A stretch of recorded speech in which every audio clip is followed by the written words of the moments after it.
নমস্কার বন্ধুরা, সবাই কেমন আছো? দেখো, প্রতিদিনের মতো আজও চলে এসেছি কিন্তু একটা দুর্দান্ত স্বাদের রেসিপি তোমাদের সাথে শেয়ার করার জন্য। আজকে আমি তৈরি করছি মটন কিমা খিচুড়ি। তো তাহলে চলো দেখে নেওয়া যাক রেসিপিটা, আর অবশ্যই কিন্তু বাড়িতে একদিন ট্রাই করবে। প্রথমেই দেখো, এখানে কিন্তু শীতের অনেক সবজি নিয়ে নিয়েছি। ফুলকপিগুলো কিন্তু বেশ বড় বড় করে রেখেছি, দেখছো। আর তার সাথে নিয়েছি আরও কিছু আলু, যা যা শীতে সবজি হয় সব কিছুই দিতে পারো তোমরা, অসুবিধা নেই। এখানে কিন্তু আমি ফুলকপিগুলো প্রথম দিয়েছি, তারপর আস্তে আস্তে করে বিনস, গাজর, আলু, টমেটো সব কিছু দিয়ে দিলাম। এবারে খুব হালকা করে একটু এগুলোকে নেড়েচেড়ে একটু ভেজে নেব। যেহেতু এটা মটন কিমা দিয়ে তৈরি করব আর সবজিটাও দিচ্ছি, তাই এটা কিন্তু খুব স্বাস্থ্যকর একটা রেসিপি হতে চলেছে। তোমরা কিন্তু শীত যেহেতু আজ চলেই যাচ্ছে, তাই শীত থাকতে থাকতে অবশ্যই একবার কিন্তু এটা কিন্তু রাত্রের দিকে বাড়িতে একদিন ট্রাই করে দেখো। আর এখানে দেখো, মটনের কিন্তু কিমা বানিয়ে নিয়েছি। আর এখানে সবজিগুলো দেখছো, হালকা হালকা করে ভাজতে হবে, খুব বেশি ভাজলে কিন্তু খিচুড়িতে ভালো লাগে না। চলো এখন দেখো, এগুলো হালকা করে একটু জাস্ট ভেজে নিয়ে তুলে নেব। আর বন্ধুরা, ভিডিওটা কিন্তু কে কোথা থেকে দেখছো অবশ্যই আমাকে কমেন্টে জানিও। আর রেসিপিটা ভালো লাগলে অবশ্যই একটা লাইক দিয়ে চ্যানেলটা সাবস্ক্রাইব করে নেওয়ার অনুরোধ রইল। দেখলে তো, সবজিগুলো ভেজে তুলে নিয়েছি, আর অন্যদিকে কিন্তু কড়াইটার মধ্যে আরও একটু তেল দিয়ে দিলাম। তেলটা যদিও আমরা খুব অল্প পরিমাণেই খাই, তাই অল্প স্বল্প তেলের মধ্যেই রান্নাটা দেখানোর চেষ্টা করছি। তোমরা যদি কেউ একটু বেশি তেল দিয়ে খেতে পছন্দ করো, অসুবিধা নেই, তেলটা একটু বাড়িয়ে বা কমিয়ে নিতে পারো।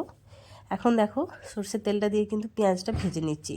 পেঁয়াজটা আমি দিয়েছি দুটো মিডিয়াম সাইজের পেঁয়াজ। আর এখানে দেখছো আদা আর একটু কাঁচা লঙ্কা আর রসুন ছিল অল্প একটু। এগুলো কিন্তু অল্প করে একটু মিক্সির মধ্যে জল না দিয়ে একটু দানা দানা থাকবে সেরকমভাবে একটু মিক্সির মধ্যেটা ঘুরিয়ে নিয়েছি। ওটাও এখন দিয়ে দিলাম পেঁয়াজটা হালকা করে ভাজার পর। এখন এই মশলাটা ভালো করে একটু ভেজে নেব। যখন বেশ ভালো করে একটু কাঁচা গন্ধটা দেখবে রসুনের চলে গেছে, তখন এর মধ্যে দিয়ে দেব জিরে গুঁড়ো, হলুদ গুঁড়ো, ধনে গুঁড়ো, স্বাদ মতো লবণ। এখন লবণটা একবার দিচ্ছি, আমি অবশ্যই যে কোনো রান্নাতেই লবণ দুবার করে দিই। একবার প্রথমে দিয়ে দিই, আর একবার জল টল দেওয়ার আগে একটু টেস্ট করে দেখে নিই, ব্যাস। এখন দেখো, মশলাটা কিন্তু ভাজছি, আর তেলটা দেখেছি আমি কত কম করে দিয়েছি। যাই হোক, এবার দেখো এর মধ্যে কিন্তু মাটন কিমাটা দিলাম, আর তার সাথে কিন্তু একটা বড় সাইজের বেশ চর্বিও ছিল, ওটাও দিয়ে দিলাম। তোমরা কিন্তু বন্ধুরা অবশ্যই একবার বাড়িতে ট্রাই করো এইভাবে। আমি তোমাদের 100% গ্যারেন্টি দিয়ে বলতে পারি, শীতের আগে যদি এরকমভাবে একবার বানিয়ে খেয়ে নাও, এই বছরের শীতটা কিন্তু তোমাদের কাছে স্পেশাল হয়ে থাকবে। আর এই শীতের রাতে একদম, যেহেতু শীত তো আর চলেই যাচ্ছে, রেসিপিটা আসলে আমার একটু আপলোড দিতে দেরি হয়ে গেল। এখন দেখো, এরকমভাবে একদিন বানিয়ে নিও, রাতের দিকে দেখবে খুব সুন্দর লাগবে। আর বাড়ির সবাই মিলে বেশ জমিয়ে খাওয়া দাওয়া করো। দেখছো কত সুন্দর লাগছে। এবার দেখো, মশলা কিন্তু ভালোভাবে কষানো হয়ে গেছে। চলো আর একটু গ্যাসের ফ্লেমটা এখন কমিয়ে রেখে ওদিকে একটু কিছু দেখো, মুগ ডাল আর মুসুর ডাল দুটোই কিন্তু আমি 1 কাপ পরিমাণে দিয়েছি। 2 রকম ডাল দিয়ে করছি। আর তার সাথে দেব কিন্তু 2 কাপ পরিমাণ, এটা আমি আজকে গোবিন্দভোগ চাল দিয়ে করছি। 2 কাপ গোবিন্দভোগ চাল নিয়েছি, আর তার সাথে মুগ ডাল 1 কাপ, মুসুর ডাল 1 কাপ ভালো করে ধুয়ে নিয়েছি। এখন ওই কষানো মশলার মধ্যে ধুয়ে রাখা চাল ডাল সব দিয়ে দিলাম।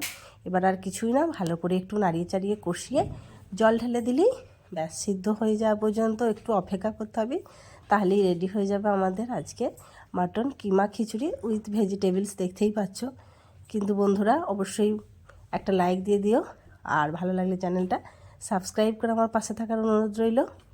এতক্ষণ পর্যন্ত যারা ভিডিওটা দেখলে তাদেরকে জানাই অসংখ্য ধন্যবাদ। কে কোথা থেকে দেখছো জানাতে কিন্তু একদম ভুলবে না। ভালো লাগলে অবশ্যই চ্যানেলটা প্লিজ প্লিজ প্লিজ সাবস্ক্রাইব করে দিও, লাইক কমেন্ট শেয়ার করতে কিন্তু একদম ভুলবে না। রেডি হয়ে গেছে দেখো, একদম গরমা গরম খিচুড়ি। চলো এবার প্লেট নিয়ে বসে যাই। আজকের মতো এখানেই আসি, টাটা।